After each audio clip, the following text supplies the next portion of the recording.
Hey there, Internet. It is way too early today, but we're going to do a live stream. Good morning. It's 9 a.m. Pacific on the lovely western coast of North America. We are live streaming from our gorgeous Victoria, British Columbia office. I'd like to thank everyone for showing up for our very special Friday morning coffee live stream. Cheers. We got a lot of fun stuff to talk about today. First off, apologies that we did not stream yesterday. We had many BC Hydro electric trucks outside our building, and they were rewiring all the electricity coming into the building. Did I say East Coast? Thanks, Garwar. Yeah, we didn't have power. So a bunch of us worked from home. Some of us worked in the office. We ended up just playing D&D until 2:30. So yeah, a pretty fun day around the office yesterday, but not a very productive day. So for those of you that emailed us or are looking for feedback, let's talk about it today. All right. I'm a little bit scatterbrained, so let's talk about things. So today is a very special Idle Champion stream, not only because we are at a special day and time, but also because we have a special guest that's going to be joining us around 10 o'clock. So in about 57 minutes, we'll have a special guest dial in. Let me just make sure I can see when he or she dials in. So yeah, we're gonna have a special guest. It's gonna be a lot of fun. We got a big announcement to make, and yeah, let's kick this stream off. Let's see. Let's go over here. Just so you know, oh yeah, just so you know, I had to shut the game down because I forgot to give myself Ayla chests, and we're running this stream on duct tape today. So stream code for Steam is up in the upper left-hand corner. Ayla Storm Herald is today's stream chest code. And let's reset this and not do that. So close. Yeah. Hey, look. Chris is mostly awake. Mostly awake. I'm like the most awake person here because of coffee. All right. So for some reason, so all of our text on our live stream overlay has linked text files that we pull from, and Dylan is brilliant with this and has set it all up so it's idiot proof. Except it wasn't, because yesterday after we got power back, when I logged back into figure out what was going on and set up for the stream. Let's do Pixie Machinations. When I went to go set up for the stream, none of the linking was working. Oh, let's close that. So I had to basically rebuild the overlays, and that was fun. All right, so we're gonna play through Pixie Machinations, and I apologize if I'm a little loud. Let's see. A pixie riding an intellect devourer appears in every area. A random champion is stunned as long as the pixie is alive. Well, let's get some new champions out there. All right. I can hear the office a little bit, so if folks are chatty, maybe hold off on that. All right, so the office will be a little bit chattier than normal because we normally have a 9 a.m. stand-up, or a 9:30-ish stand-up, but obviously I'm a little busy for that today. So let's see, where are we? Where is my stream questions? So go ahead and toss questions into the Twitch chat. My awesome moderator, Eric. Oh, my, that's not good. Things happened. Let's get some familiars out. My awesome moderator, Erica, has been pulling questions into the chat. And, you know, we'll get these things started.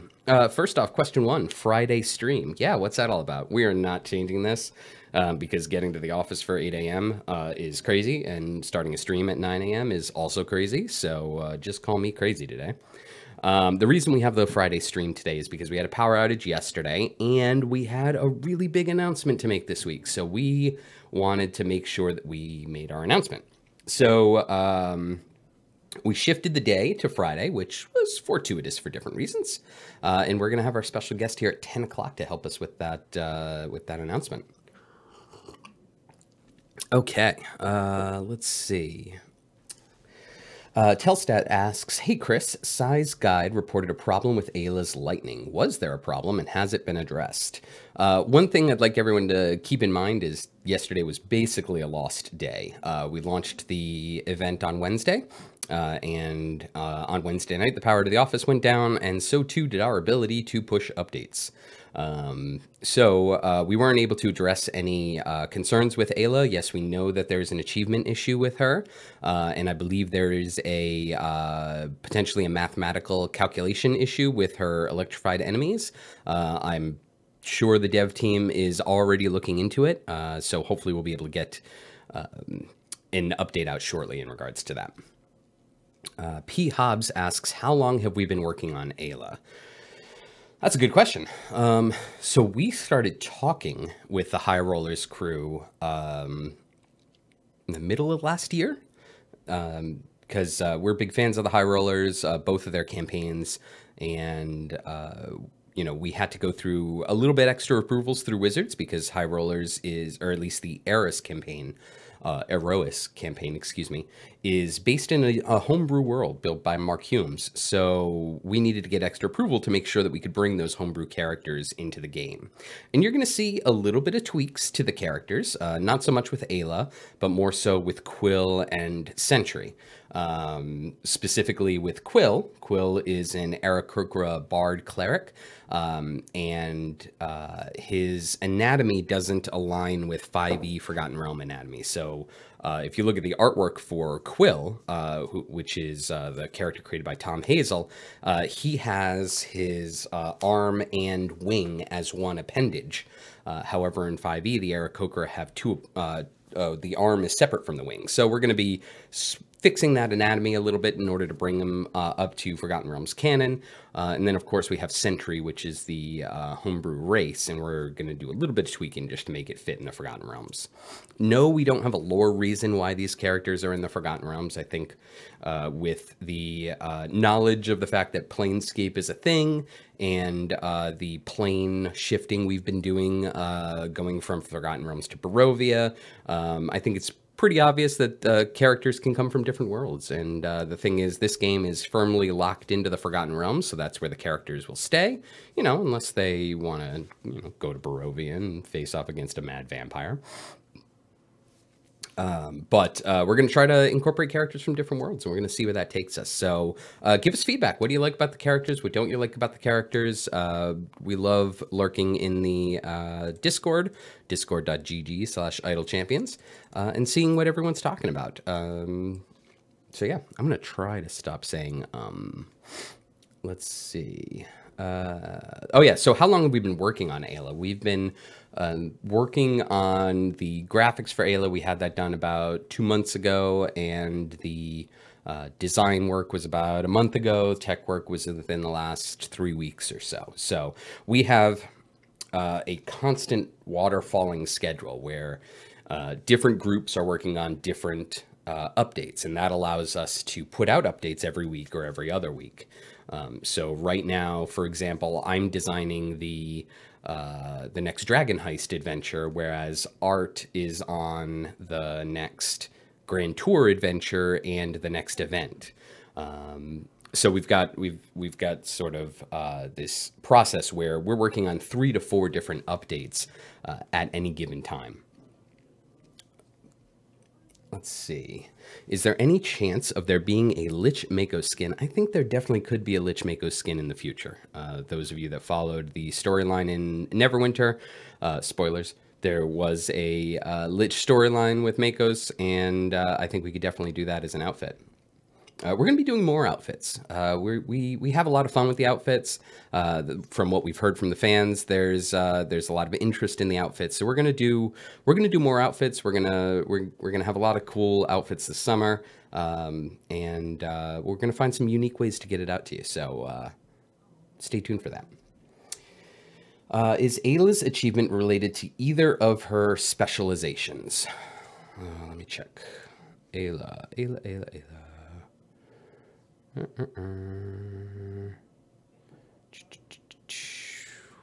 Electrify 1 EO4 enemies with Ayla's abilities. So she is electrified. one of her abilities primes, and two of her abilities can electrify. So yes, they are tied to them.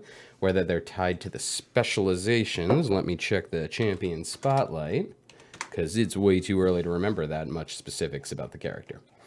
Let's see. Her specs are reduces the cooldown on Storm Aura. So that will get enemies primed quicker, which would then allow them to be electrified quicker. And then Stormbreaker increases the stun length. So if you're trying to achievement farm with Ayla, I would suggest Stormcaller and not Stormbreaker. Okay. Yeah, so Ayla, our newest champion. She's super duper cool, got really cool lightning effects. I did see some notes this morning about the lightning effects with the toggle on off. We're going to look into that. I was under the impression that it would not hit the threshold of needing the lightning effect dissipation or muting, but that may not be correct. And if it is not correct, I apologize. That's on us. We should have made sure that that can toggle off if it is at the level of triggering photosensitive people. I'm going to turn on auto progress.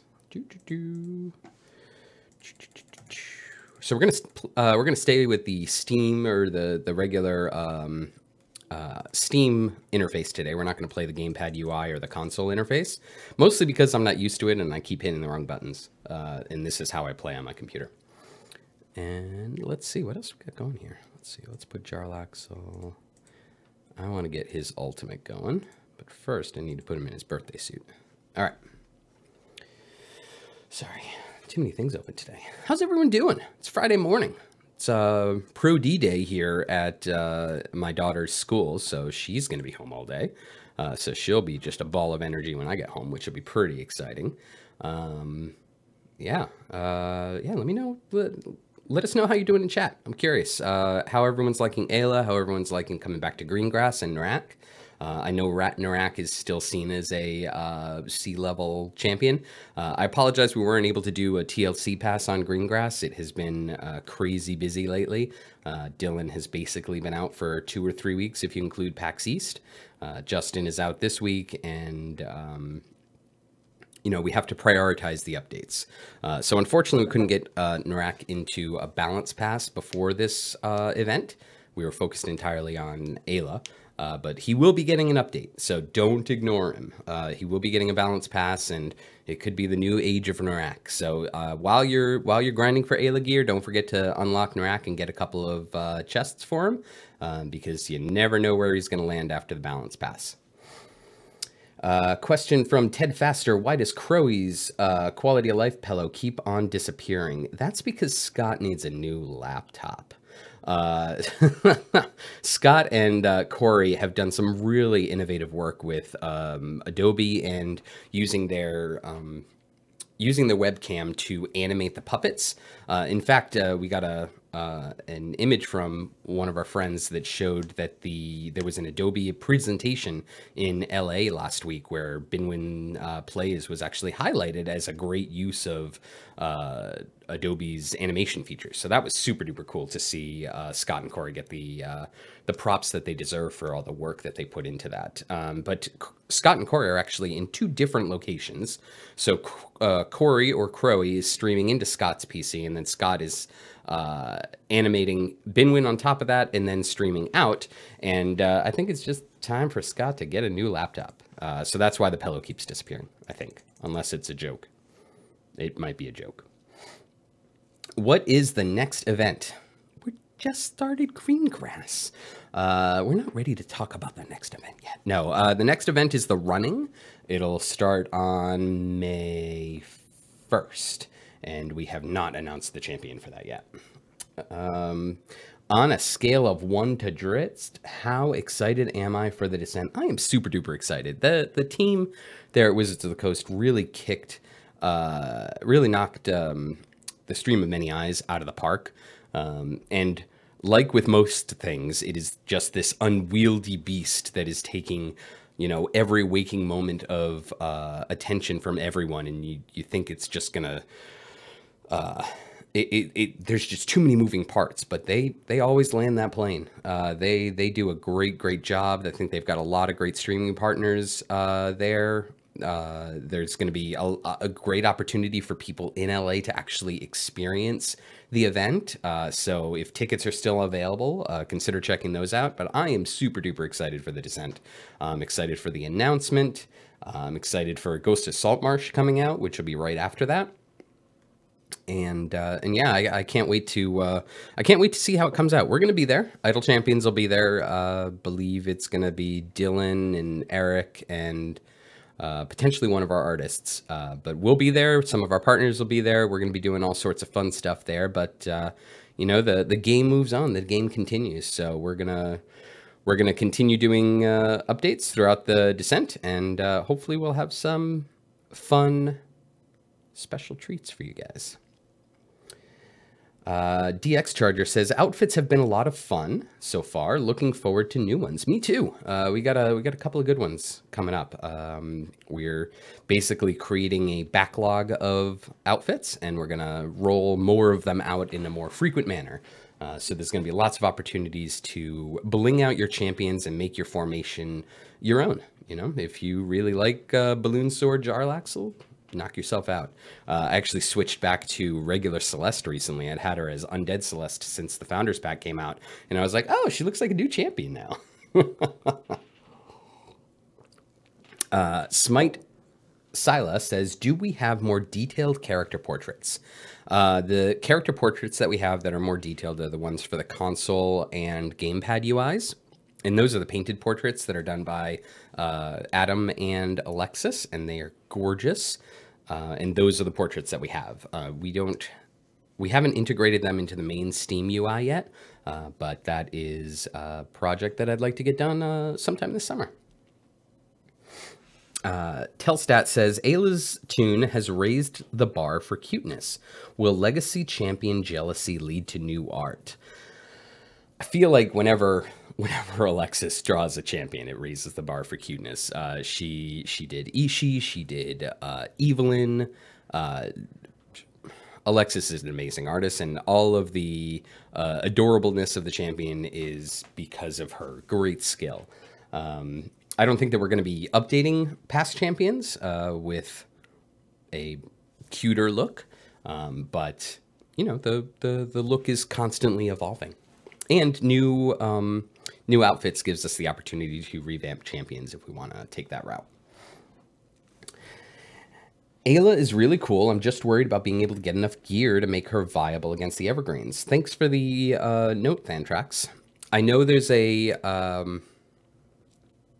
discussion about continuing to balance event champions versus evergreen champions. Evergreen champions are constantly getting new gear from gold chests, whereas you need to get specific champion chests for event champions. We're aware of the concern, and we're actively talking about what we can do to help relieve some of that pressure.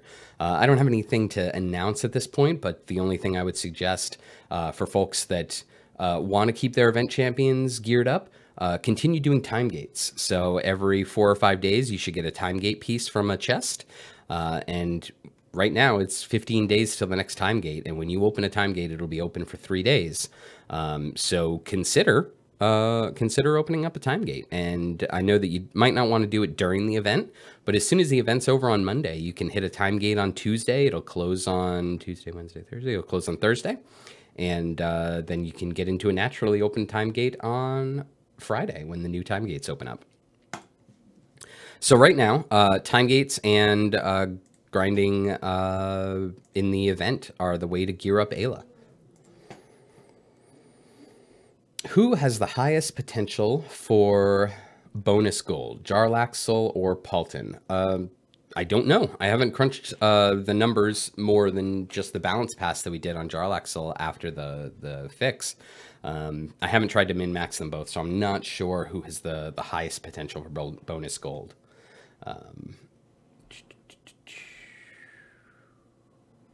DX Charger says, loving Ayla so far. It's a breath of fresh air, especially on a new account. Cheers. Welcome to the game.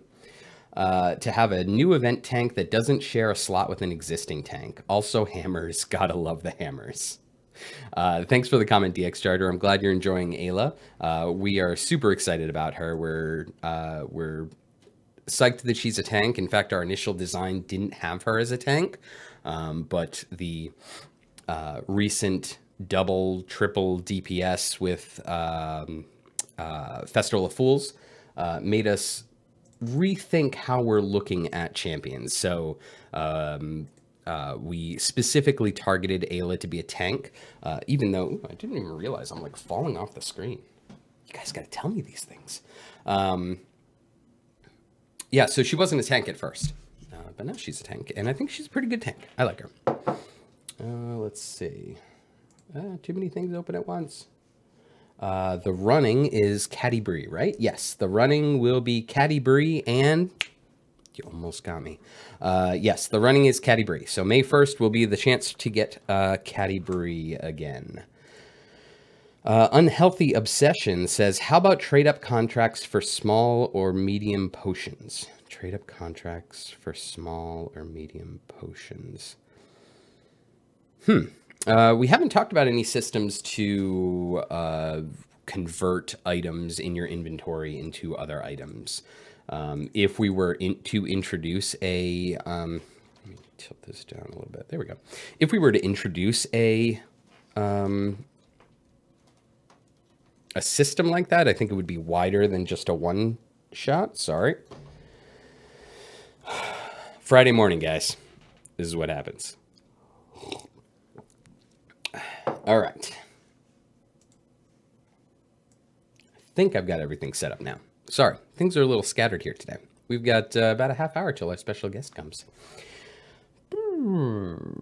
Big question here. Abstract Oak Bow says, did the spawn mechanic of Portal change? It used to be there are no enemies, immediately spawn an enemy. This is the case for boss portals that haven't been charged. To further explain, portals would spawn enemies as fast as you could kill them. Now, for about 2-ish weeks, there's been a change where there's a significant period where you wait for an enemy to spawn. Was this intentional or a change in the way the game decides to spawn enemies based on their texture?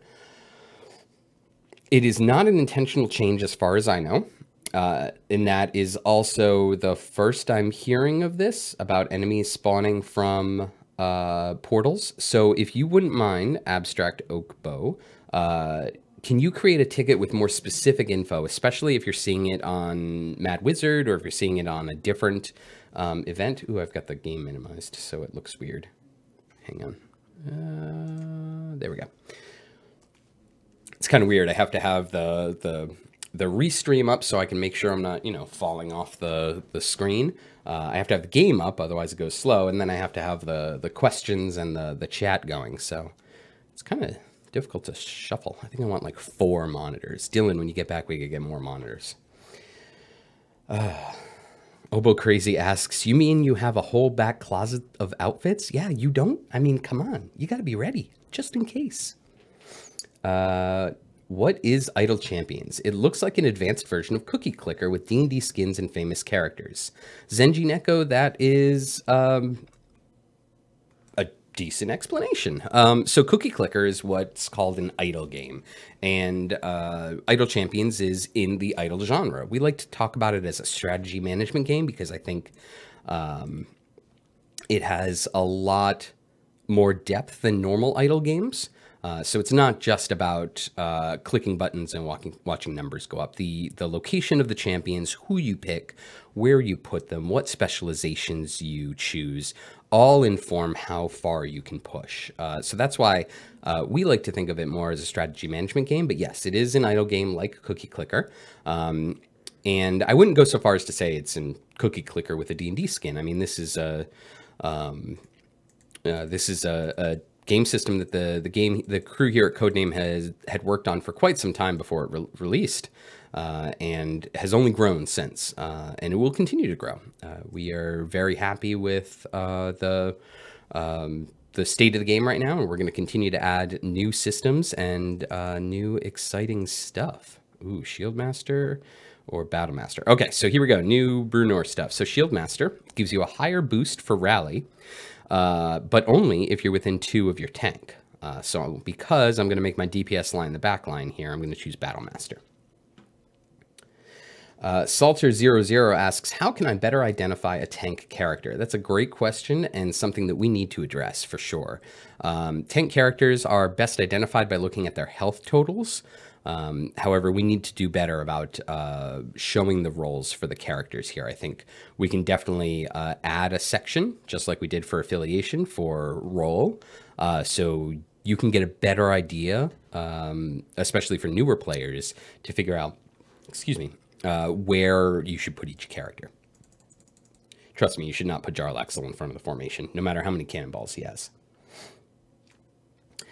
Soul Reaver asks, hey Soul Reaver, are you going to replace the standard UI portraits with the console ones? Yes, the big one looks good, but those will look good on character sheet. I prefer far more those current standard ones being main. We haven't figured out exactly how we're going to integrate the portraits into the new UI. There's definitely an opportunity to put them here, and there's an opportunity to put them up here. The problem with not having the same portrait here and here is that there's a disconnect. And if a character looks similar to another character, you might not recognize them if you're used to looking at this portrait. So I think they're going to go here, but we haven't had a really long discussion on that yet. Is there any plan to allow the game to be more active? By the 40s or so, clicking seems to take a large tank in damage, takes ton more gold to level compared to other characters. Well, formations certainly help that click damage go further because each formation, familiars, help the clicks go further because each familiar is doing 5 clicks a second at this click damage. So yes, there is a ramp up in click damage, but having familiars out will help to push that a little bit further. In regards to systems that make the game more active,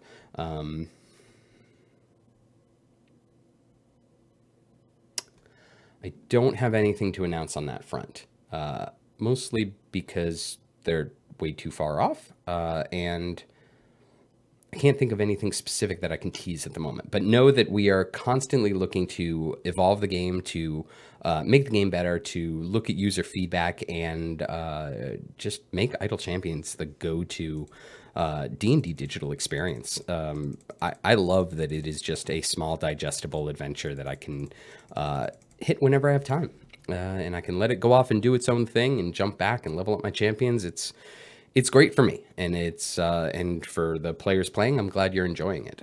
We are going to continue to listen to feedback and continue to make the game as best as we can. Dylan said that Black Viper was tuned down before her release. Are you happy with where she is after the Core 12 update, or does she need to go back to where she was?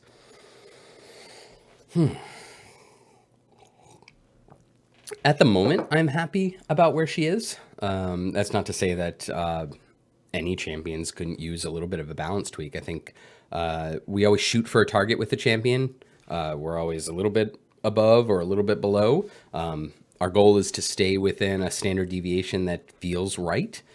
Sometimes we miss, and sometimes characters are a little too overpowered.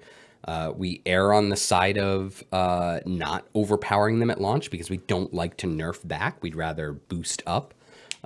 But we're going to continue to work on our balancing and work on our QA passes so characters can be as tuned as possible for release. Is there any chance to merge the tablet version with the PC version? I play both, but I'd like to have one save between the two instead of 2 different saves. Mixie Steve, I definitely get it. I feel you. Unfortunately, because certain platforms will not allow us to link accounts, we decided not to link any accounts because, one, it's a huge back-end issue, and it can potentially lead to other game problems, but also there's a weird messaging. It's like play on, if it was, you know, play on Steam or this platform, but not that platform, or it won't link to that platform. It's just weird messaging. So each platform is separate, and as soon as we start, as soon as we made that decision, it makes it very, very difficult, near impossible to link them now because everyone has disparate accounts. So no, we're not going to be merging platforms. Each platform has its own unique account. Will Vox Machina or Critical Role characters be premiered in Idle Champions as well? I'd love to have them. If anyone has watched an episode of Critical Role from the heyday of their dining room games to their current highly produced epics, it is just a masterclass in storytelling. And we've been working with the Critical Role folks to sponsor some episodes of Critical Role. In fact, this Tuesday, I can announce that the MAME drop episode, they're going to be sponsored by Idle Champions. They're going to be playing through Idle Champions, and we're super excited. It's going to be Tuesday at... I got it somewhere. Hang on, I got my note sheet here. Tuesday at 4 p.m. Pacific, the MAME drop episode on twitch.tv/Critical Role, I think. It's either Critical Role or Crit Role. They'll be playing through Idle Champions. So tune in, see what they have to say, see how they butcher the names of the characters. I only say that because everyone in the office likes to mispronounce the names because they like to see me cringe. So I don't have anything to announce on Vox Machina or Critical Role characters in the game. I would love to announce that because I think that they would be super duper cool to bring to life. And I'd love to see Alexis's take on so many of those characters, but I don't have anything to announce right now. Any chance of making Barrowyn healing range to help her tackle her healing achievement? Maybe. I mean, we want to have healers eventually that do all sorts of things. So no matter what you need to do, there's a healer that can fit that role. Right now, Barrowyn, I believe, is the heal in the same column, whereas Celeste is the heal next column, and Donar is heal at range. So I don't think we're going to be making a drastic change, but Barrowyn will be included in the year 1 balance update. And so you never know. We might just totally redesign her. That's terrifying, but we might. Does Ayla currently have any passback DPS like the other tanks? I haven't seen it in my playtest though thus far. Is the stun meant to balance for this? A little bit. She has passback health. So she doesn't grant DPS behind her like, say, Naeli or Brainlock, Evelyn. But she has passback health. So that should hopefully help your champions if you're getting hit against an AoE boss. Again, we're trying to introduce unique mechanics that will make different healers viable in different situations, different tanks viable in different situations, different support characters viable in different situations. What we want to eventually do is we want to have, you know, Birdsong DPS, this is how you run it, and Mako's DPS, and Farida DPS, and each of those uses different champions. You know, there might be, you know, I can see Hitch always being in every formation because a lot of our characters have high charisma, but you know, we want different champions to shine in different runs, in different environments, with different friends. So that's our goal. Hopefully we hit that target. Garwar says, still not a fan of the new portraits. They look like mugshots to me. I prefer the side views. Okay, thanks for the feedback, Garwar. I'm sorry you don't like the new portraits. But I can definitely understand how they look like mugshots because they are a straight-on view as opposed to the what we use for our Steam capsules, which is more of a profile shot. But to each their own. Let's see. Thantrax says, I want to second that need for tags, particularly in light of Jamila's remake ability keying off tank champions. It results in confusion, particularly with Tyrell. Is he a tank? Does tanking his bear form turn him into a tank if he's not otherwise? You know, Thantrax, that is a great question. I'm going to flag this so I can take that into consideration with the tags. Hopefully we can roll out tags fairly quickly so you guys can gain that additional visibility. P-Hobbs asks, would you agree that there's a severe lack of sorcerer options compared to other classes in Idle? Well, you don't like all the bards? No, there's definitely... there's more classes to fill out. It is an interesting. Everything in Idle Champions is an interesting puzzle, but figuring out characters, races, classes, origins, specializations, all of those go into the discussion of which character is next. So it's always a balancing act, and getting more classes, getting more diversity amongst the classes is definitely a priority, but it's not as high of a priority as roles and fitting the roles for the right characters, and also increasing racial diversity. So we'll definitely be adding more sorcerers. I'm trying to think.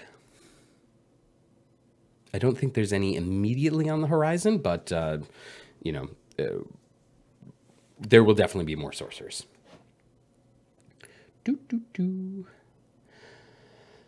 So why does auto progress? Dr. T.S. Loot asks, so why does auto progress toggle off when you lose an area? It would make idling much easier if it didn't, especially that hours-long slog to the wall. That's a great question, and I'm happy to explain that. So let's say you're idling, and let's say you hit your wall at 200. The game kicks you back to 199, and it turns off auto progress, and this is why. 200 is your wall. You may have sat there for a long, long time not collecting gold and just having the bad guys destroying your champions. But 199 it kicks you back to, and your champions are actually able to clear through those enemies and collect gold. We want the game to grant as much gold as possible when you're not actively playing. So that's why auto progress turns on, because otherwise you would get half of the amount of gold. I mean, I'm just pulling that number out, but if you continue to go back up to the wall level where you just hit a wall and you're not killing any monsters and it keeps kicking you back, all of that time that the game is spent hitting that wall and trying to push through is time wasted gaining gold. So the game kicks you back to a level that you can live through and continue to collect gold in an effort to make sure that you get as much gold as possible and can then push past the wall when you get back to it. So that's the reason why auto progress turns off.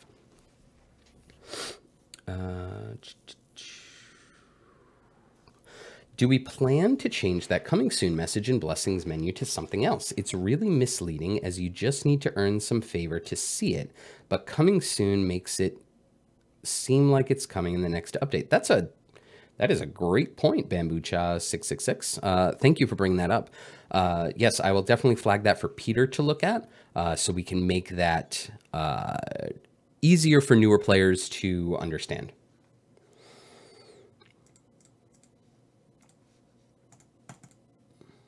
Okay. Telstat asks, Chris, somewhere I saw a hotkey function that put current DPS boxes above all champs on the map. What is that function on the Steam client, please? It's not currently on the Steam client. So we have a hotkey that shows you, it pops up a percentage, what percentage of the DPS each champion is doing. So you can see where your main DPS is. It's definitely something I want to get into the Steam client as a hotkey, but it is something that we haven't integrated yet. We will do our best to integrate it as soon as possible. Can you flag that for Jacob or Peter, please, Erica? Let's see. Hi, Chris. As a new player, I wanted to ask about the chance to get birthday pet. Do you think it would be a possibility to new players someday? Oh, the gift wrap mimic. I think that's what you're talking about. Masiek081, if you're not talking about the gift wrap mimic, please update in chat and Erica can update the question. But if you're talking about the anniversary familiar that we put out last year at the anniversary celebration, yes, new players will be able to obtain it in a new system that we're going to be introducing this summer. So for players that either can't get the Nayeli skin, missed the birthday Jarlaxle skin, didn't get the gift wrap mimic familiar, we're gonna have a way for players to get that after the fact. So more on that soon. But yeah, we absolutely want to make sure that players can get things as that they otherwise wouldn't have been able to get because they're new to the game. let's see, 9:41. Let's see if our special guest has arrived yet. No, he or she is not waiting patiently. Let's talk a little bit. Let's let the questions queue up for a second. If anyone in the office is watching and wants to get me a new coffee with 2 sugars, you would be my best friend, because I need some more coffee. So yeah, so Greengrass event. Greengrass event is live, went live on Wednesday on all platforms, and introduces our newest champion, Ayla, the Wild Elf Barbarian. And it brings back Narak, the Githyanki? Githzera. I always get them mixed up, I'm so sorry. The Githzera monk that came out in year 1. As I mentioned at the start, I love his little Ioun stone that's floating above his head. As I mentioned at the start, Narak did not get a balance update, mostly because the year 1 balance update, the year 1 champion balance update is one of our next big quality of life ones to hit. He hasn't gotten a balance pass, but don't ignore him. I know that he's seen as a level C DPS champion at the moment, but the balance update is coming, so don't miss this opportunity to grab some of his chests. Greengrass is going to be running through April 22nd. It's going to end at noon Pacific on April 22nd, so make sure that you play through the event, gear up the champions, and get ready for the running, which is coming soon as well. So we'll have Greengrass for the next 2 weeks, and then we'll have a Timegate weekend. So for those new players, we have a very consistent schedule. And as I say this, of course, we're going to like miss our next content update or something. Every event lasts for 10 days. You are my new best friend. Thank you. Huh? Do you need milk? It's okay. I didn't request milk. Thank you. Michelle, one of our awesome artists, came and saved me. Cheers, Michelle. This is very hot, burning my hand. I was talking about something, wasn't I? Let's get some characters in here. Farida. Let's run Farida DPS. All right, so Shar, you'll go up there. Who's down there? Jarlaxle. So back to our content schedule. So for newer players, every 3 weeks or so, we launch an event. We normally launch the event on Wednesday, and it lasts until the second Monday after that. On the week of an off event, we have a content update. So the second week of an event, we don't have an update, but the week after an event, we have a content update. And then that weekend, when there isn't an active event, we have a time gate open. And time gates are ways that you can get event champions for free. So you don't have to wait for Farida's event to come back around. So every 3 weeks, a time gate opens naturally. However, every month or so, you should be getting enough time gate pieces to open your own. So right now I can just go ahead and open a time gate. And now I'll be able to go and gear up Dadius or Warden or Vlanya. And we introduced a new feature so you can see the levels you have on the champion, so you can get a better idea from this screen on which champion to go to. So when you go into a time gate, each champion has the opportunity to get 2 chests. So you go to level 50 and reset, and you can get a gold chest. If you don't have the champion, you also unlock the champion. And then you go up 25 levels for the second chest. Now, the next time, let's say I go and I'm going to choose a Vlanya time gate. So I got to get to level 50 and then level 75, and then I can grind free plays on here if I want to get a little bit more favor, because you can convert this Mr. Favor back into Torm or Helm or Kelemvor. So you can grind up with some free plays if you want, but when you close the time gate, the next time that Vlanya becomes available in the time gate, the difficulty of her time gate is increased. However, when you don't choose her, if you don't choose her, the difficulty goes back down. So it keeps you from focusing too much on one champion. We want to make sure that you get as many champions as you can, and you can unlock as many opportunities as possible. So that's how you can get event champions outside of their event. So there was a good chance I could have opened a time gate straight to Caddy Bree, even though she's going to be the next champion available in the running event. So yeah, time gates are super cool. I like time gates. And I'm not at all biased because I designed the system. That's not how that works. All right. So we got about 15 minutes until our special guest. So let's see. So we talked about Greengrass ending on April 22nd. We talked about the main drop. I'm kind of like scrunching in my chair. We talked about the main drop. That's going to be on Tuesday. The Critical Role cast is going to be playing through Idle Champions. I'm so excited. I can't wait to see it. And what other things do we have to announce? That's it right now. More in 14 minutes. Let's see. Puppet Salt 2 says, I'm fairly new to the game, but I'm really enjoying it. I was wondering how frequently the game gets updates and balance passes. Oh, that's a great question. I just hit a lot of the cadences of our updates every Wednesday, except for the second week of an event, unless we slip a day because of random things that come up. In terms of updates and balance changes, I want that to happen more frequently. We've got a long list of quality of life updates, a long list of balance updates that we want to do. And we're going to get some of our tech time back. So a lot of our developers were very busy porting the entire game to WebGL so that we could launch on Kongregate and Armor Games and CNE Games. So welcome to all those new players that have come in from those platforms. But now that we've got WebGL out, we'll be able to focus more on the game updates. So I'm hoping that our quality of life updates will come a little bit more frequently, and we'll be able to add a few of them in with most of our content updates. Grab some of those low-hanging items. So that's going to be one of the focus points that I have on the development of the game for the next couple of months, is just clearing through that ongoing bug list and ongoing quality of life update, and just trying to make life easier for the developers and folks that deal with the tickets. And we want to make sure that you guys aren't waiting too long for bug fixes. So it's been very busy, but I expect more frequent updates. Let's see.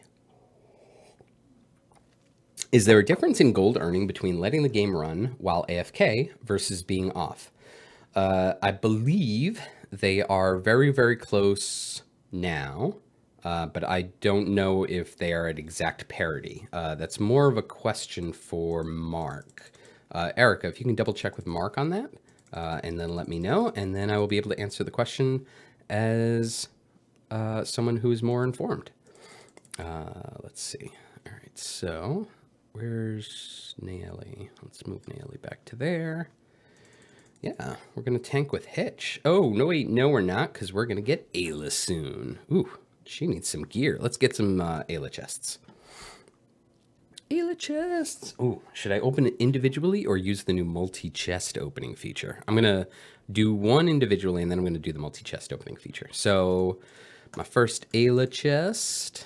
All right, I got a tartan and a catch trap. And Katie Morrison, by the way, who created Ayla for the Aerois campaign of High Rollers, just like many of our other content creators, helped me with the names of the equipment and the flavor text. Her and her crew over there did a great job bringing Ayla's voice into these flavor items. So definitely check them out. They're super duper cool. She did a great job. And I can't thank her enough for her efforts there. All right, so those of you that are new to the WebGL game or haven't seen this on Steam before, you see this blue button here? If you click that, that is the multi-chest opening dialogue that Peter worked his booty off on, and I think came out really cool. So we're going to open 9 Ayla chests at once. So the first thing it does is it shows us all the super duper cool bling from those chests. So if there was a shiny in there, it would highlight it. It's showing us that we've got 2 epics, so that's pretty cool. Let's see. Mr. Snappy the Trap. This was one of my favorite ones that she changed the name of. Pro tip, don't stand on it. If I lift it, you'd better run. And then after it shows you all the cool bling, it shows you all the things you got. So what duplicate equipment you got, and then what new equipment you got. Oh, I love this line. One of these days, these boots are going to walk all over you. Let's see. Yeah, the tartan is a big part of Ayla's character. So she was found by a separate clan of wild elves, and she was found with only the tartan as her only clue to her long lost clan. So it's really a driver for her character to learn about her past. So when we worked with Katie about incorporating equipment, she was dead set. She's like the Howling Gale and the Tartan. We've got to get those because they are so important to the character. And I love all the design work that Kat did on the equipment. She just knocked it out of the park. All right. So let's close this. Let's close this. Ooh, I got a piece of gear for all 6 of Ayla's slots. Now I just need to get Ayla. Let's use a contract. All right. And whablam. There she is. Hey, Ayla. That wasn't great. Okay. So Ayla is a wild elf barbarian, chaotic neutral of the affiliation Heroes of Erois. So her kit is all based around priming enemies, turning them into electrified, and then helping champions destroy electrified champions. So to start, every 4 seconds, a random enemy is primed.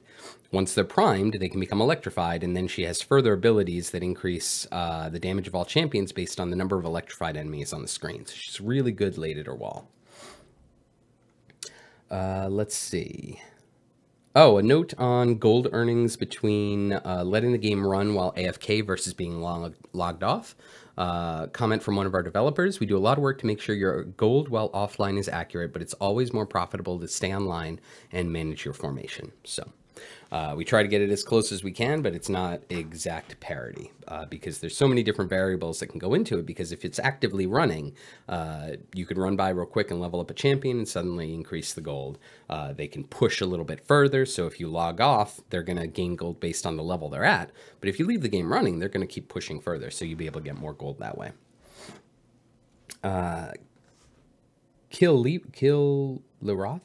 Kilrathi? Could there be any more information added to potions to show how they stack? The time acceleration ones already do this. Yeah, I think that we could definitely maybe add an FAQ section about that. I hesitate to add way too much text to the cards. I think you can see on some of the speed potions, the text kind of edges off the card. Oh, you can't see it on the cards. But yes, we can definitely be clearer on how potions stack. Let's flag that one for Peter. Oh my goodness, so many questions. And it's almost time for our special guest. All right. Let's see.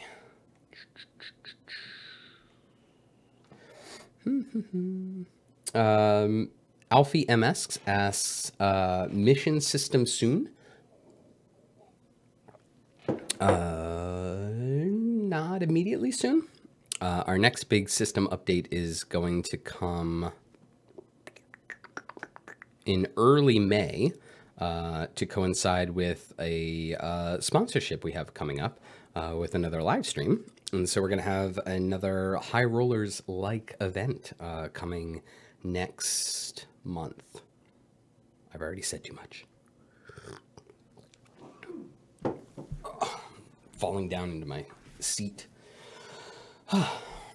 Let's see. All right, where are we on the game? Let's get the game set up so when I have my guest here, we can keep going.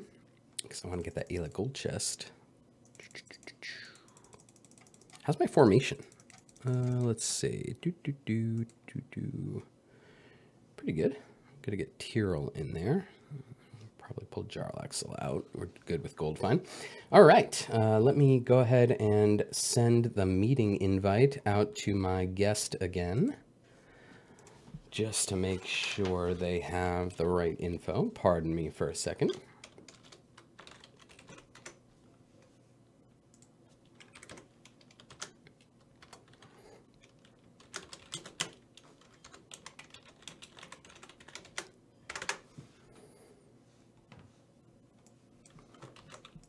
All right, So while we're waiting for our special guest, let's continue going through questions. As a fairly new player, I was completely oblivious to the hotkey pop-up, tiny H in the bottom right. Yeah, let's look at all those hotkeys. Could this be added to the menu too, so it's a bit more obvious? Yeah, I definitely think we could. I know a lot of our updated hotkeys are noted in the changelog. So if you go through the changelog, you'll see a lot of the hotkeys that we've updated.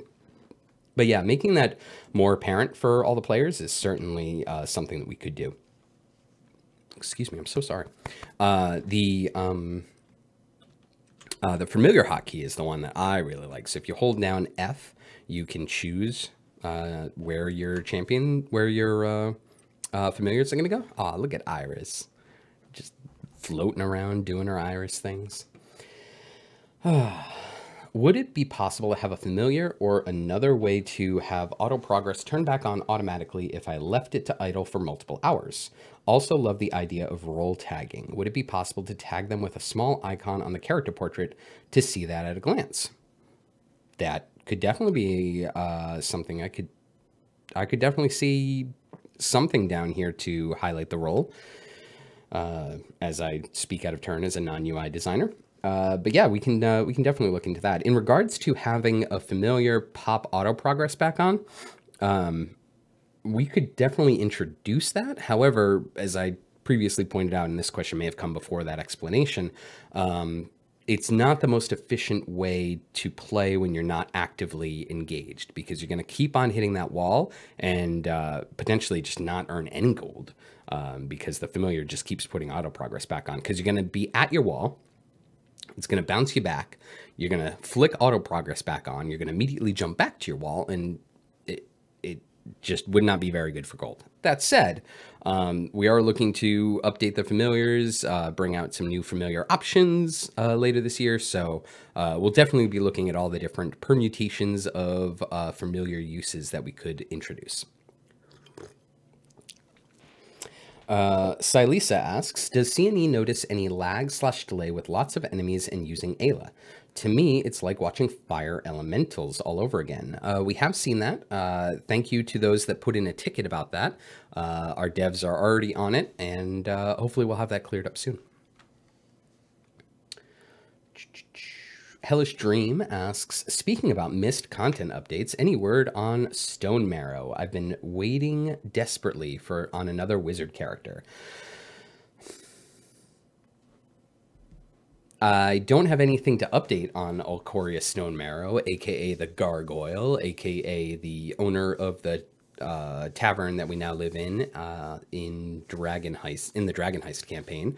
I'm hoping to introduce her soon, though.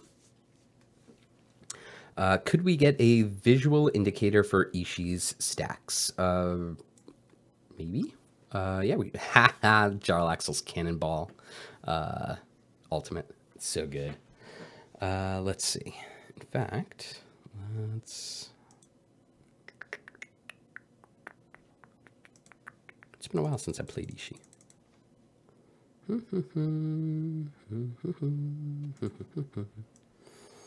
Let's put her there and then there. There we go. All right. Cobra King of Urt asks, new Evergreen champion coming within a month? Not at the moment. Yeah, I'll be honest, the delay in the new Evergreen champion, that's on me. It's been insanely busy recently. We've gotten a lot of initiatives that we're working on, and it's my job to make sure that our team is not overtasked. I don't want anyone crunching late at night. I don't want anyone feeling stressed. And our guest just joined us. So yeah, let's switch over to game view for a second so I can get our guest set up. Hold on one moment. Let's see. Pull this up. Got you here. Can I mute you? Our guest, I don't believe your video is turned on. This is what happens when we do things live, and Chris is in charge of the stream. There we go. All right. Welcome. Hang on, let me switch back over. All right. Ah, there are way too many things going on. Here we go. Guest view. Oh, it worked. Let me just make sure I wasn't gonna spoil that. Hello, can you hear us, sir? No, you cannot hear us. Am I muted? Can you hear me now? Chris Perkins, can you hear me?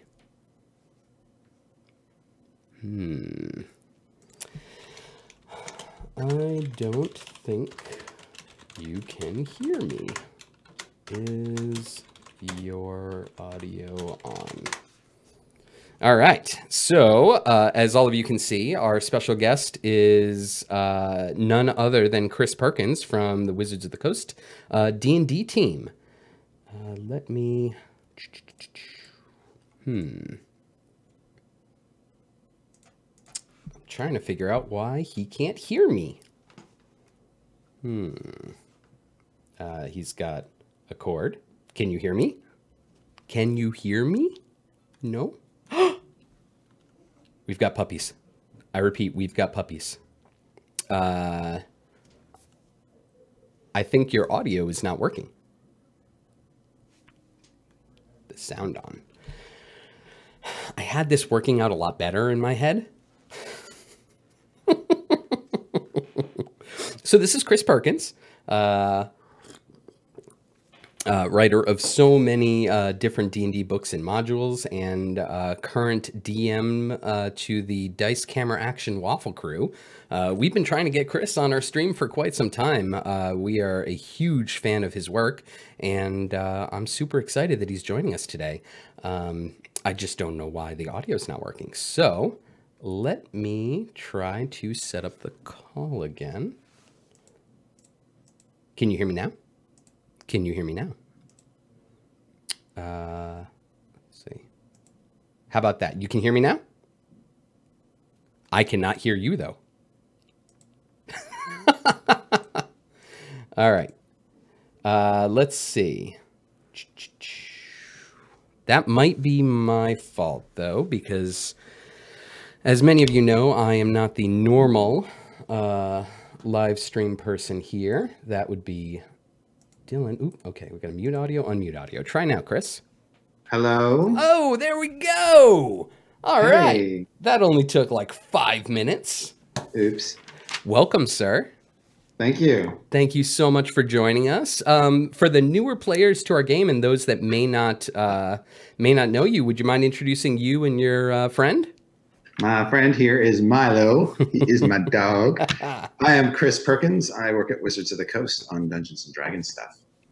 Yes, that is a very humble description of your role. Thank you so much for joining us. As I mentioned during our technical snafu, and I'm just going to get distracted by Milo the entire time.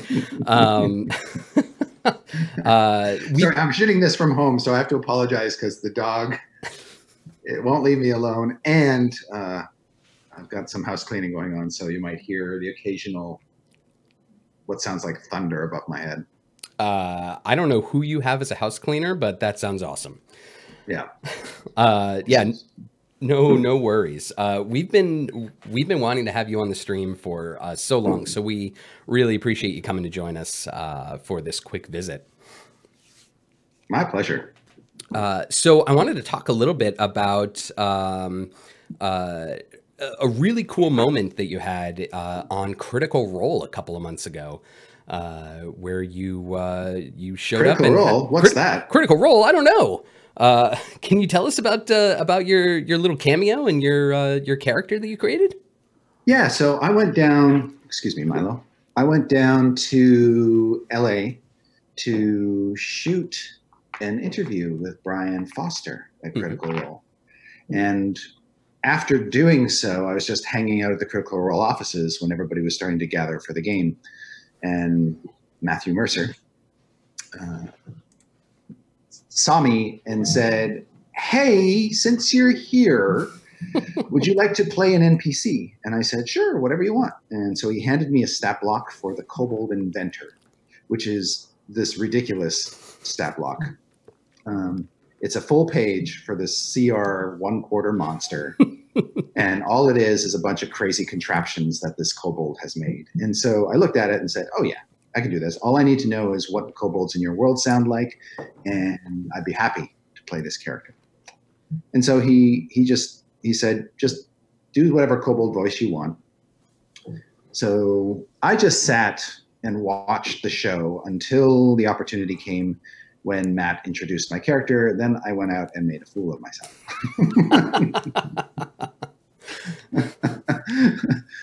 I had no assumptions that this monster was going to last more than a few minutes. He didn't really. He didn't. He had his 15 minutes of fame, and then he died. And people seemed to like him because he was cute and funny and inconsequential. Yeah, it was one of my favorite moments watching Critical Role when the whole crew was surprised by your appearance, and I came back into the office the next day and everyone was buzzing about it. Everyone was like, "Did you see Chris on Critical Role? It was so good. Like, that character's amazing." Well, they were having such a serious time down there crawling through the Underdark that I think it was a bit of a shock to the system to have this cornball character show up for 15 minutes, and it kind of left people in shock more than anything. And I got to admit that kobolds have always been, for me, kind of humorous monsters, humorous villains, not to be taken too seriously. And I really, really like. I love the scene with Spurt and Knot. Yeah, Spurt stinging Knot in the eye. Just, it's so fun to be able to play off of Sam. It's so crazy. He's so nuts. Yeah, so it was a good time, and I'm very grateful to have had the opportunity to crash the show and to spend time with those people because they're all so lovely. They certainly do seem like awesome people. I don't think I've met any of them. I've met Matt once. He's super duper cool. Oh yeah. But yeah, that whole crew just seems like a family that has just grown together, and that's awesome. I was surprised when you guys came back and said, "Hey, we want to do this character," because I had no expectations going in that this was going to amount to anything.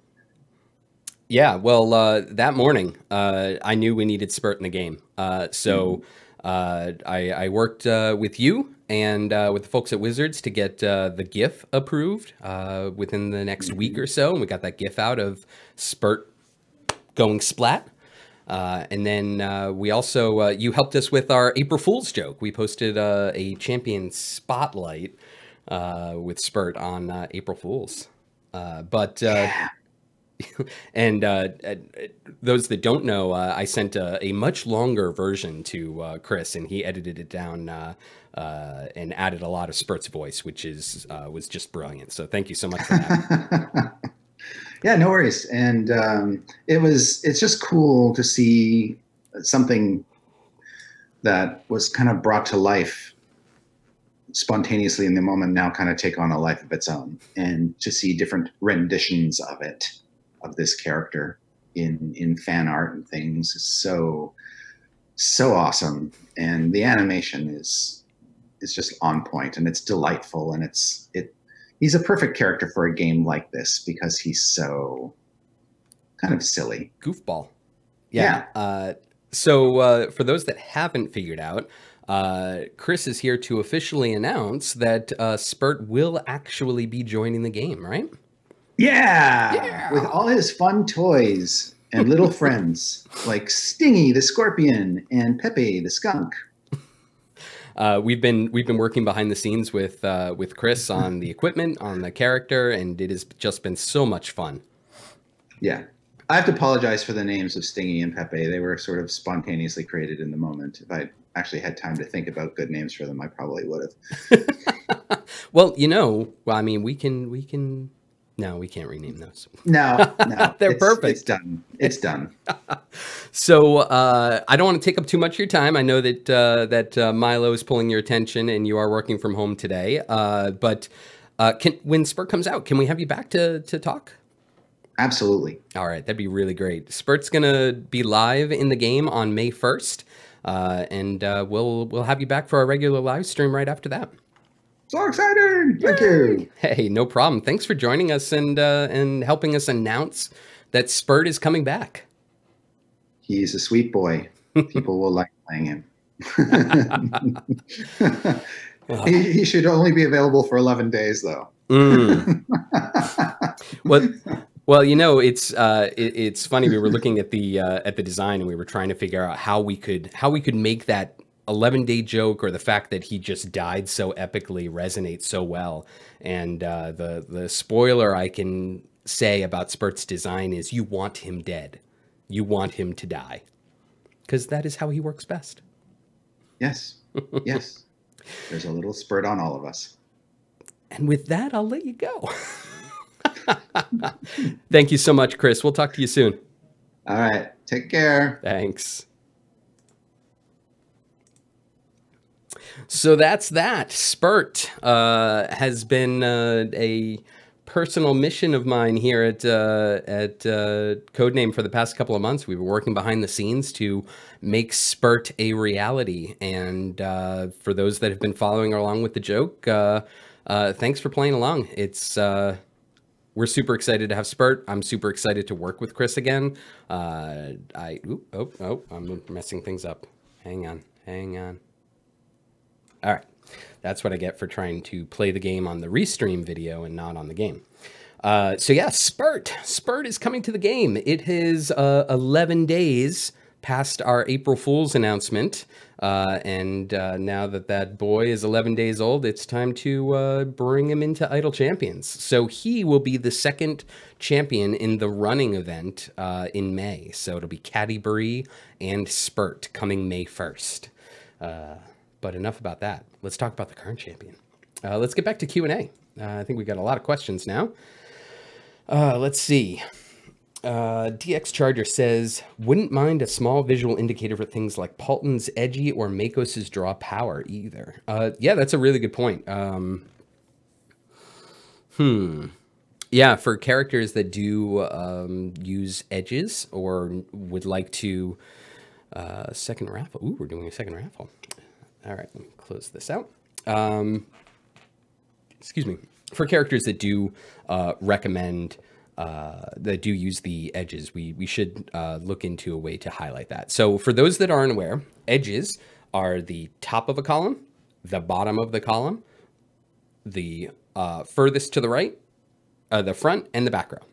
Front, back, top of a column, bottom of the column. Those are the edges. So even on the formations where there's like a weird loop and there's open bits down here, those aren't edges. It's front, back, top, bottom.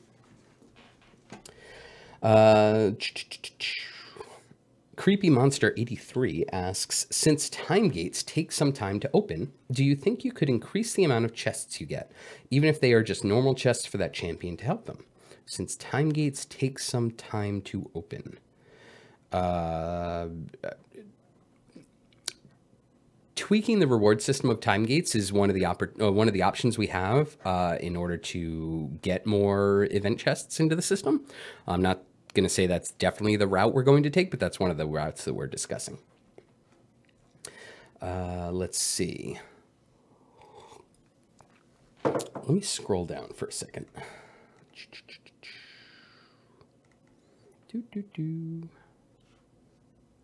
All right. Sorry, I'm trying to look through the rest of the questions. Is there an ability to hide characters when they are not in use to allow for less side-scrolling when leveling up? Right now, no, because then we need ways to unhide them, and we don't want you to forget about champions. Right now, the way that you can know if a champion needs to be leveled up because they're in the formation or doesn't is based on the blue, the bar that you level them up with. And you can't see on the live stream, unfortunately, because the Idle Champions of the Forgotten Realms logo is over that. But when a champion is not in the formation, their level up button is blue. When they're in the formation, the level up button is green. And I think that's a great way to not accidentally spend gold on characters that aren't in your formation. But right now we don't have plans to shrink different portraits if you don't have them in the formation. With Jamila's rework, there are only 2 champions that can shield others, and only Calliope's ultimate can give enough shielding to use Jamila's Berserker Confidence to its fullest. Will there be a future champion that can shield others? Most definitely yes. Or, as a suggestion, let Barrowin's shielding from Healing Word to stack up to 2x max health if not depleted. We can definitely look into that. We certainly don't want to feel like you have to have another champion in the formation to use a character to the fullest. The benefit of this is that both of them are core champions. However, we do like interactions of, if you've got this champion that plays off, that does this makes this champion better. Those are good interactions on our in my head. Excuse me, I'm so sorry. I know there's an option to skip cinematics in free play, but are there any plans to add that option to individual missions? It would at least be helpful when you get to the point where you are past the end and repeating areas. Yes, we're looking into opportunities to skip cinematics, or for the other side of the coin, players who really like the cinematics but they go too fast, to give you an option to.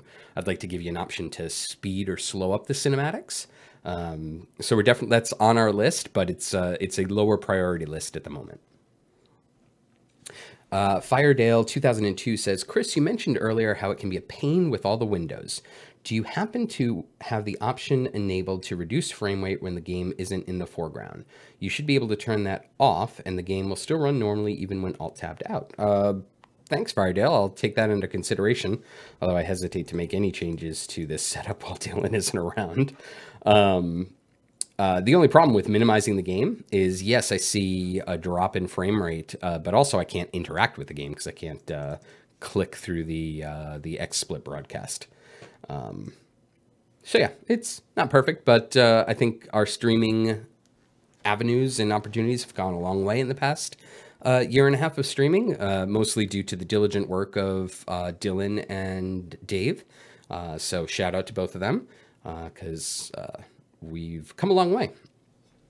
Oh, also, for those that, one thing that we forgot to mention during the chat with Chris Perkins, for those of you who are just joining us, we just announced that Spurt, the Kobold Adventure, is going to be joining Idle Champions in the running. But for those of you that followed the hashtag Bring Spurt Back during our April Fool's joke, that is a super hidden code that can get you, I believe, a gold chest or a supply chest. Hashtag Bring Spurt Back! ! Bonus code. Macy K81 says, one more question. Is there a way to buy gold chests for gems, not clicking one by one? I mean, like silver chests, you can buy even 25 at once. Maybe some feature where the opening of chests can be moved to buy chests for crystals. Yes, purchasing multiple chests for gems is one of the things that we want to update. So for those that don't know, when you go into the chests, you can purchase, silver chests can only be purchased with gems, and you can purchase up to 25 of them. But gold chests, there's one avenue for gems, which is 500 gems per chest. And then you can purchase chest packs for real money that have different levels of upgrades that you get. New guaranteed shinies and different buffs that can help your champions after you purchase a chest pack. We do want to have an option to purchase multiple chests, probably something over here that says that would just be a slider that would update this number or something. It's on our list, and hopefully we'll be able to get to it soon. Bambucha666 asks, is there any way to trigger save instead of just waiting for it when we want to close the game in browsers? Changing areas in browsers triggers a save.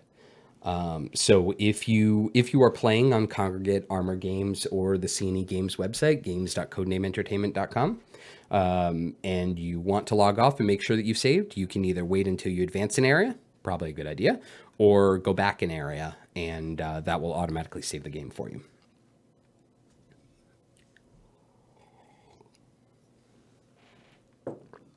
Tekettle asks, when the tooltip for potions discusses global damage, is that only the heroes in the active formation? Does that also count all other unlocked heroes?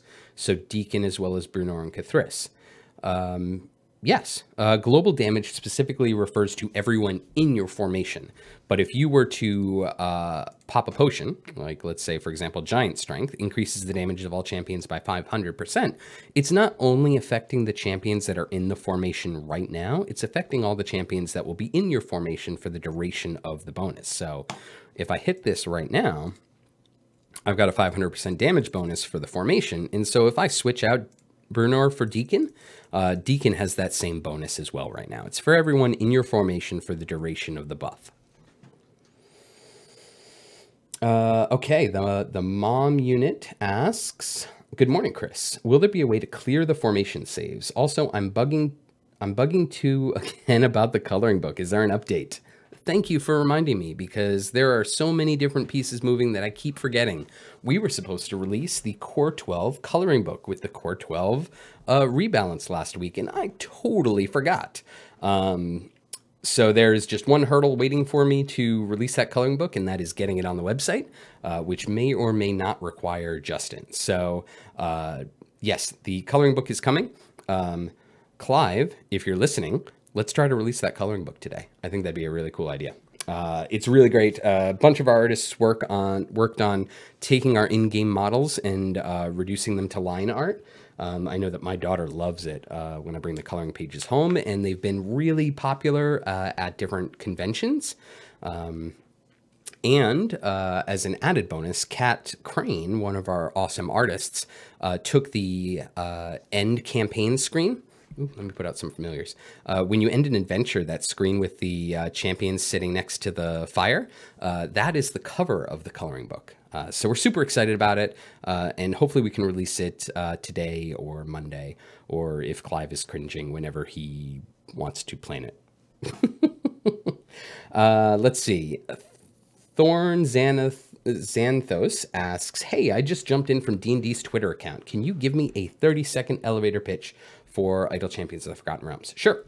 Idle Champions of the Forgotten Realms is a strategy management video game that takes characters from D&D lore and mixes them with characters from the live streams that you're seeing every week, and allows you to create your own adventuring party to complete adventures and quests and level up the champions and get a small, digestible D&D experience in 5 minutes. You can jump into an adventure, play through the narrative, leave the game, and it'll continue to grab gold for you and continue to play.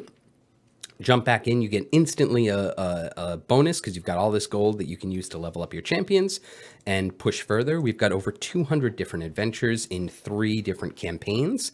We're going to be releasing the 4th campaign later this year. And it is just a quirky, goofy, fun game. I love this game. It is the best way to experience digestible D&D content, in my opinion. I know I am very, very biased, but I love how quirky and fun this game is, and I hope that everyone watching does too. We have a small dedicated team here. We all love D&D. In fact, yesterday during the power outage, half of our crew was hanging around a table with the windows open, playing D&D for most of the day. So we love D&D. We love creating stories and just creating fun experiences. And so that is what Idle Champions is all about. Let's see. Roacher27, Chris, how does it feel to be so awesome? I don't consider myself awesome. I consider myself just a dude helping a team of awesome people make awesome stuff. I love my job. I love what we're doing here. And I love that we can create fun experiences around exciting moments around the D&D table. So just how Spurt came from a side discussion between Perkins and Matt Mercer, and now he's going to be in our game. Just being able to lead the charge on that and get folks behind this character that I just find super quirky and fun has been amazing, and I'm super proud. And thanks to Chris Perkins for working with us on Spurt. I wouldn't be able to make Spurt as he is without the help of the awesome Chris Perkins. Let's see. P. Hobbs asks, are you considering implementing champion comparisons with a slot using the magnifying glass without having to swap them out? Are you considering implementing champion comparisons within a slot using the magnifying glass without having to swap them out? Not at the moment. Are there any plans to increase font size on cost of next upgrade button? The font size of cost of next upgrade button. That's probably I don't really know. Can you, Rylar, if you wouldn't mind, can you give us a little bit more detail on what you're asking for? Because I'm unsure exactly what you're asking for. Let's see. Cian Amerek asks, wait, hang on. Spurt is actually coming to the game? I had to walk away and Perkins was gone by the time I got back. Yes, Spurt is actually coming to the game. From the day after Perkins' debut on Critical Role, we've been working behind the scenes with Wizards of the Coast and Critical Role and Chris Perkins to make sure that we could bring Spurt to our game as the third Kobold champion. It's going to be joining Ishi and Deacon. And I think you're going to like the Kobold formation. Tungvint says, you said you did not want to make champions such that you feel like you have to have a certain champion in order to use them to the fullest. I wonder, what are your thoughts on champions like Wolfgar then? That's a great point. And I'm going to have to walk back my statement. Certain characters, let me restate that. I don't want to feel like you can't use the champion without other champions. So, for example, Wolfgar does better with the other champions, companions of the hall. But I think Wolfgar, from his stun standpoint, is still viable in other formations. There's gonna be go-to formations for each champion, and my goal is that, depending on who your champion is, who you want to focus on, that it will lead you to an interesting decision about your formation. So there are going to be characters that will have what I call build around me aspects, like Diath requiring having an ability that says if he's next to Strix, there's a bonus. Like that's a narrative build around me, and it works really well with just the story of Dice Camera Action characters. But there's also other characters like Ashara that want to be that allow you to choose different bonds based on the majority of your DPS champions, what race they are. So in the end, as we continue to put out more and more champions, my goal is to make it so that there are unique formations and there's not one go-to formation. So yeah, that's where I'm trying to get. Okay, so a follow-up on the question about font size. So on a champion in green, it may say cost 2.96 E41 for next upgrade. Can we have the ability to make that font larger? Oh, okay, I see what you're saying. So this is much more visible. The blue underneath Calliope, which I realize you might not be able to see, but the blue font underneath Calliope, because it's only one level, is much more visible than the font underneath Ishi, because it shows there's a line break and it shows how many levels it'll take to get to that upgrade.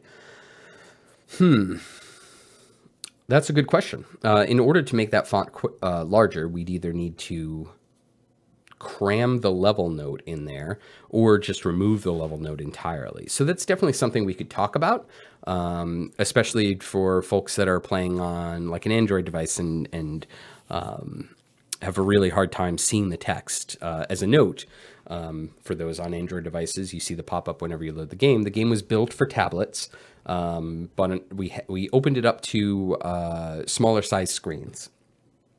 It's not optimized for those screens. So yeah, we recommend playing the game on a tablet or on one of the other platforms that we have, because the UI is built for a larger size screen. Are you ever going to add some additional Xbox achievements or PlayStation 4 trophies to the game? That's not something that we're planning on at this time. We continue to add Steam achievements, but I don't know that we have any plans to add console achievements.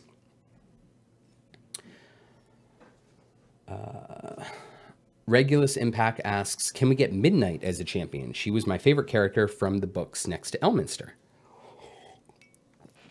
It's certainly an interesting idea. I can't say yes or no, but we'll keep it in mind. Okay. Thank you for the improvements. Kitty asks, but is there a rough estimate on when familiars will be saved? 1 month, 3 months, a year? The familiars, I can't give you a solid timeline because I don't know where familiar saves are in the ongoing quality of life list. We have to prioritize the lists based on what is the most important, what is impacting the most players. However, formation saves are something that we want to really think about, and I think it's going to come with the update to the formation system, probably within the next 2 to 3 months. We could certainly patch it and have it be saved to formation saves, but I think that we want to have a larger discussion about familiar saves. It's on our radar, though.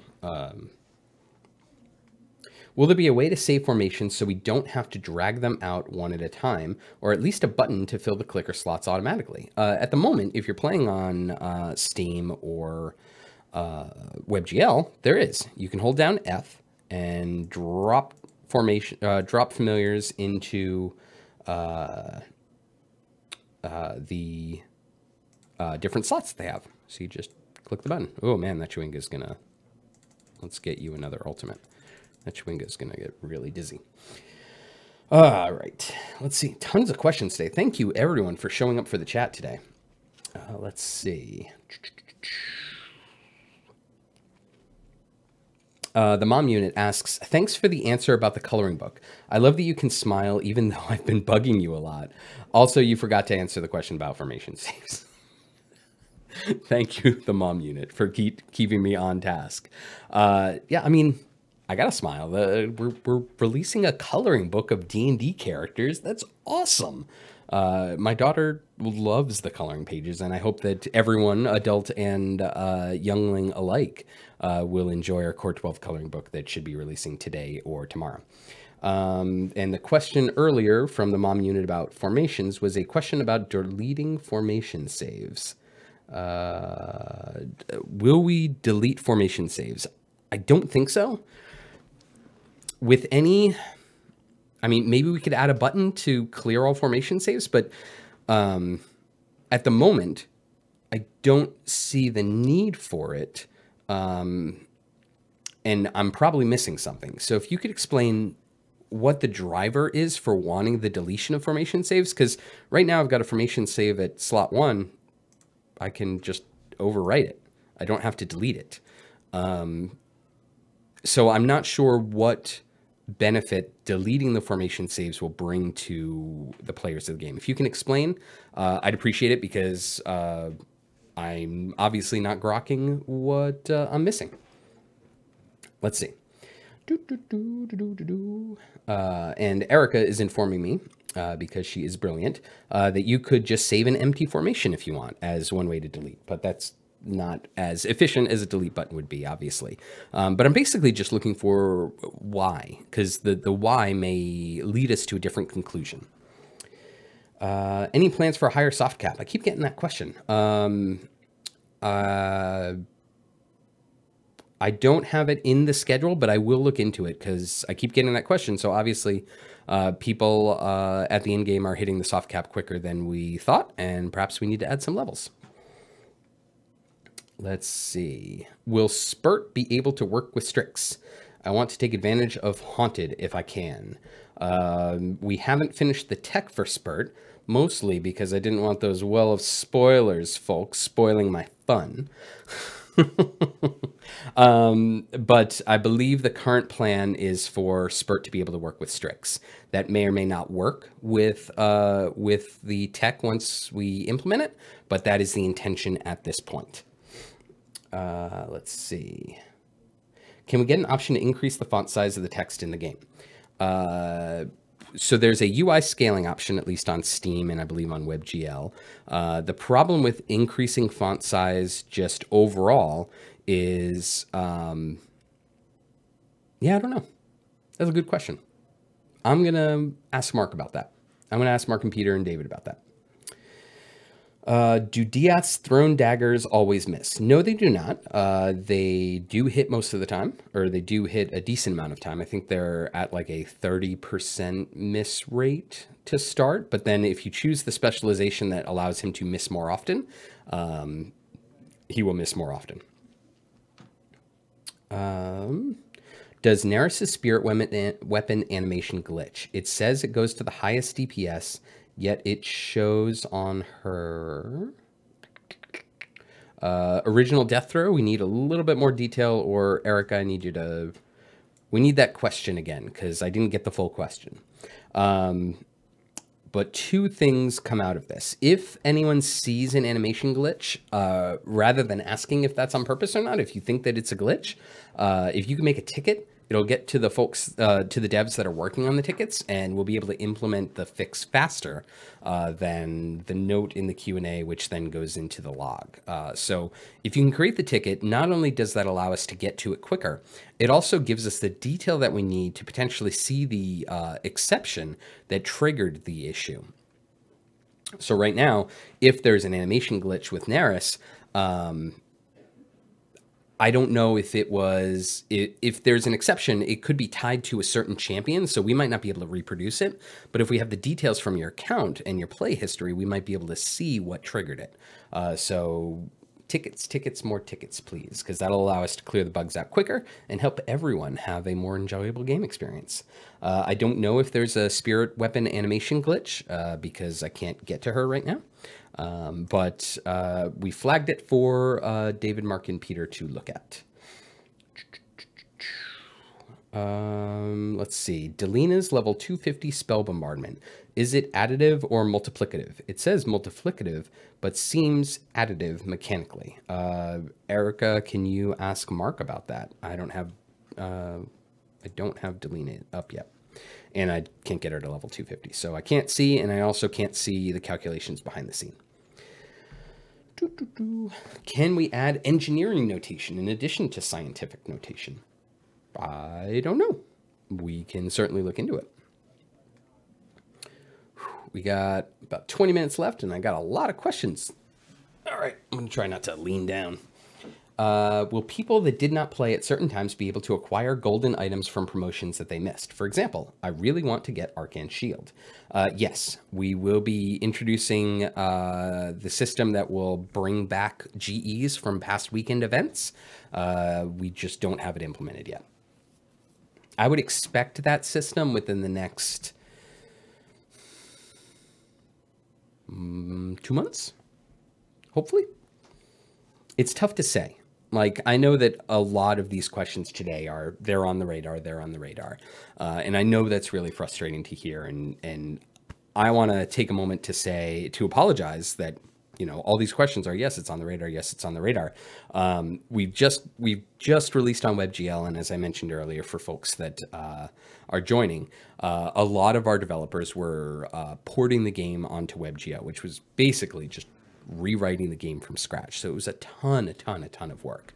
And since we've released on WebGL, that work has obviously slowed down. And so we've got more tech time to implement more quality of life and feature updates that we've been meaning to do. But I don't have a firm grasp yet on our schedule, because it just recently happened, and I still need to get a better idea from Dave how much tech time we have and how much we can plan for. Because as I've pointed out previously, I don't want our devs working late trying to hit a deadline that I just threw at them. I want our folks to have a healthy work-life balance, and with more tech time, with more developers, we'll be able to do more things. So I'm hopeful we'll be able to crank out a lot of quality of life updates and a lot of bug fixes shortly. Will PC monitors get widescreen support, 256 by 1080 and higher res? The game currently is, I believe, built for 720. I don't know if we're going to get a higher res just because of the art assets in the game. But I will flag that as a question for Dave. I should have Dave on the chat soon. Let's see. Can Warden be added to the second set of Ashar's bond to exotic races? Will there be more Half-Bloods added? I believe that is something that we need to do. There's 2 outstanding items with Ashar's bonds that I need to talk about with Justin. Justin does all the back-end work, so as much as I would like to implement something, I also don't want to fiddle around with things that Justin normally does, because I'll probably break something and get everybody really mad at me.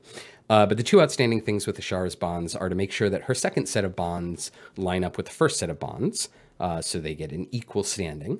And the other thing is going through the races that we've introduced and make sure that her bonds have enough variety. And that's not to say that we will add everything into every slot. We might open up a 3rd set of bonds. I don't know.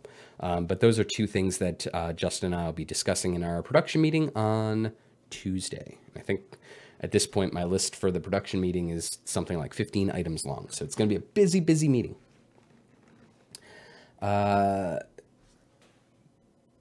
Killarathi asks, what do you think about having champions with a time acceleration skill to help with getting to wall faster, similar to spawning more enemies or getting extra credit for skills? Well, we have 2 champions that do that right now. We have Deacon, who increases the spawn rate speed, and we have Diath, who increases the quest counting of drops or kills. So whenever he misses...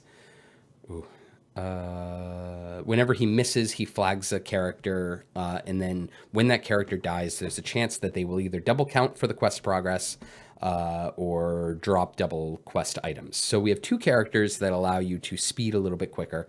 Plus we have speed potions, which will allow you to speed through the game quicker. Will there be other characters that allow you to speed through the game quicker? Probably. Are they on the short-term horizon? Not at the moment. But thank you for the question. Let's see. Can we have... sorry. The question was, can we have hotkey support on tablets with Bluetooth keyboards? But I read that as, can we have hockey support on tablets? And I thought that was a legitimate question about introducing hockey into the game. And that made me laugh because as a newer visitor to Canada, May marks my year anniversary in Canada, I have been surprised with how much advertising in Canada is about hockey. I mean, we've got truck commercials that are all about like all this giving back to hockey families and stuff. And I'm just like, wow, okay, hockey's a thing. But I don't play hockey anymore. I tried and then I ran into a wall and then the whole office laughed at me once they knew I was okay. I'm not allowed to play hockey with the team anymore. Let's see. When starting a new... Oh, so getting back to your actual question, can we get hotkey support on tablets with Bluetooth keyboards? We can certainly look into that. We flagged that for Dave. When starting a new run, when we unlock champs, can we have them go to the point where in the formation where they were in the previous run? Yeah, excuse me. Justin and I have been talking about that. Right now, when you add a new champion to the formation, it basically adds them to the backmost spot. But we've been talking about adding a stat on the champions that allow them to remember where they were in each formation. So that way, if your go-to DPS slot is always your go-to DPS slot in the Kellenvor run or whatever, when you add that champion in, they'll default back to the previous slot they were in. That's something that we'd like to implement for sure. Totally makes sense. Great question. Let's see. Melakion asks, how about an option for tank health bars on... Okay, I'm going to move that over so I stop turning over here because my neck hurts. How about an option for tank health bars on portraits? Often the monster the tank is fighting covers up the circle under them so that you can't see their health. Yes, making sure the tank health bar is more visible is definitely on our list of items to do. So Rocher27 asks, Spurt as an NPC doesn't technically have a class. Can you share how you are preparing to prepare him for this when he comes into the game? Spurt is only 11 days old, and Spurt is an inventor, and Spurt needs to learn to be a little bit more stealthy. So Spurt is going to be a rogue. So yes, I talked with Perkins about that, and we both agreed that making Spurt a rogue with all of his cool invention tools was the right class route. So Spurt, the Kobold Rogue. Tungvent says, I just want to say I really appreciate how transparent and open you are, answering questions honestly and not dodging questions. You guys are doing a good job. Thank you. I really appreciate that. You know, we are very lucky in that we get to make awesome, fun games. And so, I mean, how can we not be transparent with our fans? Hiding, dodging questions, it just doesn't seem like a thing that is a good idea to do in a community that we've built. So I appreciate that note, Tungvent, we love this game. We love D&D. We love our community. And thank you all for being here with us. It's an awesome ride. Let's see. Kenrick asks, supplementary to screen resolution, not a question of scaling, but rather a question of layouts. Can we please have an ultra-wide layout? I do not need my native 3440 by 1440, but games... Erica's updating it and making it so I can't see the text. Oh, thank you, Erica. But games that have massive black bars on both sides when I maximize windows makes me cry. Well, I don't want you to cry, Kenrick, unless you really need to get those emotions out, which is totally healthy and normal. But yeah, all these questions about resolution, we'll chat with Dave and see what we can do to get those newer monitors working well with our game. Can Binwin be the holiday hero for skins? Easter Bunny Binwin skin and St. Patty's Binwin skin, and so on. I love that idea. The challenge that we have with quote-unquote holiday-related skins is that this is a game that is firmly locked in the Forgotten Realms, which is a polytheistic game with multiple deities that don't necessarily ascribe to the same holidays as the players of the game. So we're gonna, for holiday or goofy holiday related skins, we just need to be careful how we're representing that, because you know, many holidays are tied to specific religions that are not in the Forgotten Realms. So we have a long holiday list on different holidays in the Forgotten Realms, and I'm sure we'll do more goofy holiday skins in the future. But we want to make sure that, you know, we keep the game firmly locked in the Forgotten Realms. Bambucha666 says, how about adding an option to show damage numbers on portraits instead of champions on the map when they're not really visible?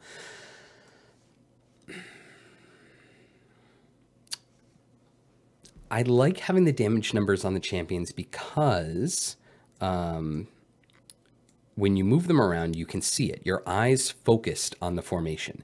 If you move Dashara and then you had to immediately look down to see the change, I think that's not as intuitive. Now, right now, some of the damage numbers are difficult to see, especially with things like Deacon's Doom overlay. That's why I'm hoping we can introduce a hotkey for the percentage of DPS overlay that is in the console system. So that way we can make it easier to see who your main DPS is and where they are in that measure.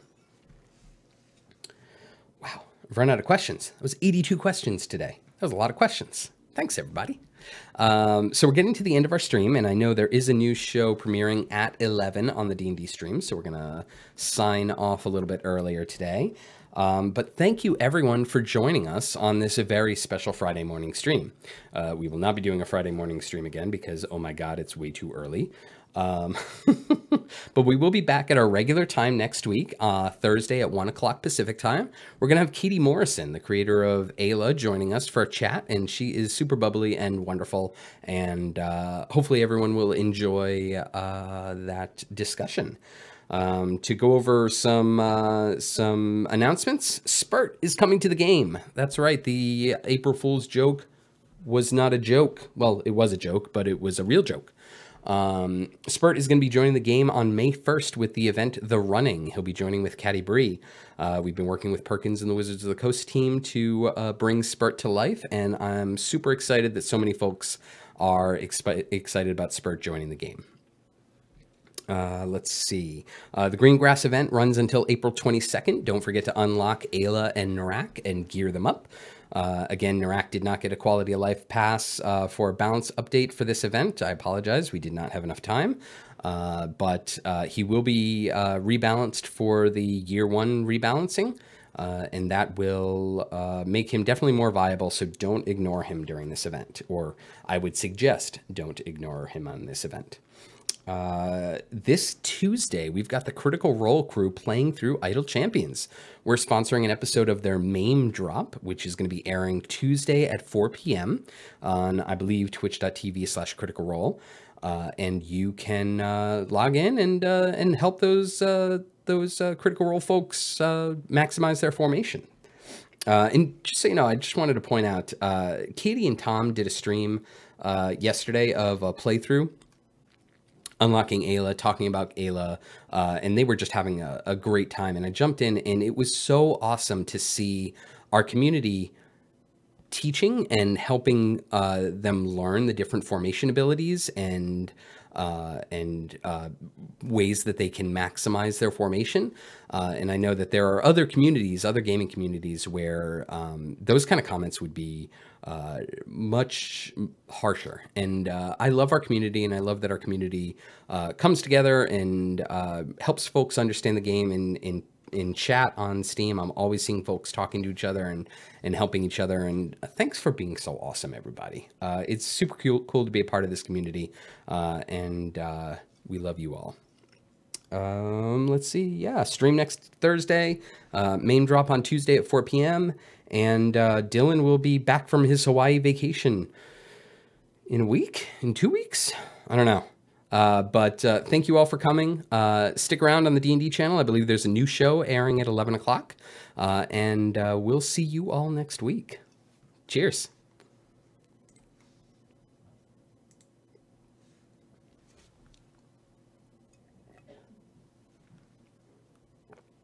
And a huge thanks to Chris Perkins for joining us. I forgot to put that down.